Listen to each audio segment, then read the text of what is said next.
Price Lord. சங்கீதம் 1 அதிகாரம் 2 Psalm chapter 1 and verse 2. கர்த்தருடைய வேதத்தில் பிரியமாய் இருந்து இரவும் பகலும் அவருடைய வேதத்தில் தியானமாய் இருக்கிற மனுஷன் பாக்கியவான். இரவும் பகலும் அவருடைய வேதத்தில் தியானமாக இருக்கிற மனுஷன். அப்போ என்ன 24 மணி நேரம் வேறு எந்த வேலையுமே செய்யாமல் நம்ம ஒரு வேதத்தை படிச்சுட்டே இருக்குமா அப்படின்னா நிச்சயமாக அப்படிப்பட்ட அர்த்தம் கிடையாது.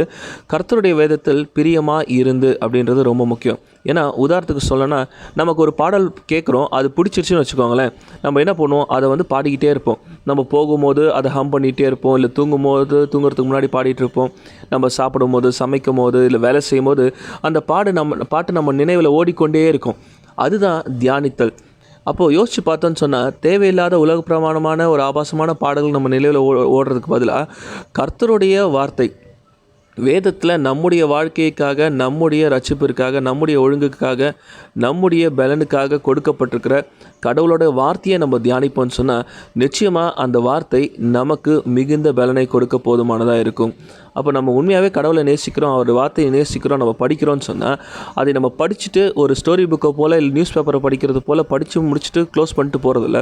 அந்த வார்த்தையை அன்றைக்கி ஃபுல்லாக நம்ம வேலை செய்யும் போதும் அதை குறித்து நம்ம நினைவில் வைத்து கொண்டு, நம்ம போகும்போதும் வரும்போதும் அதை யோசிச்சு கொண்டு, நம்ம படுக்க போகும்போது எந்திரிக்கும் போது அந்த வார்த்தையை யோசிச்சு கொண்டு, இந்த வார்த்தை நமக்கு எப்படி கடவுள் நமக்கு இதை கொண்டு நமக்கு பேசுகிறாரு, இல்லை நம்ம வாழ்க்கையில் இது எப்படி நம்ம யூஸ் பண்ணுறதுக்கு கடவுள் நம்ம கற்றுக் கொடுக்குறாரு என்று சொல்லி அதை நம்ம சிந்தனையில் ஒவ்வொரு நொடியும் நம்ம வைத்திருப்போம்னு சொன்னால் அதுதான் இரவும் பகலும் அவருடைய வேதத்தில் தியானமாக இருக்கிற மனுஷன். அப்படிப்பட்ட மனிதர்கள் நிச்சயமாய் பாக்கியவான்கள்.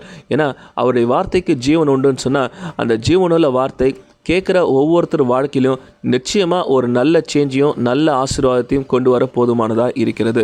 எனவே கடவுளுடைய வார்த்தையை நம்ம கேட்கறது மாத்திரம் இல்லை, படிக்கிறது மாத்திரம் இல்லை, இரவும் பகலும் அதில் தியானமாக இருந்து நம்ம அதை வாழ்க்கையில் பிரயோஜனப்படுத்துவோம், அதை பயன்படுத்துவோம், ப்ராக்டிஸ் பண்ணோம்னு சொன்னால் அப்படிப்பட்ட மனிதர்கள் நிச்சயமாய் பாக்கியவான்களாய் ஆசீர்வதிக்கப்பட்டவர்களாக இருப்பார்கள். Thank you and God bless you.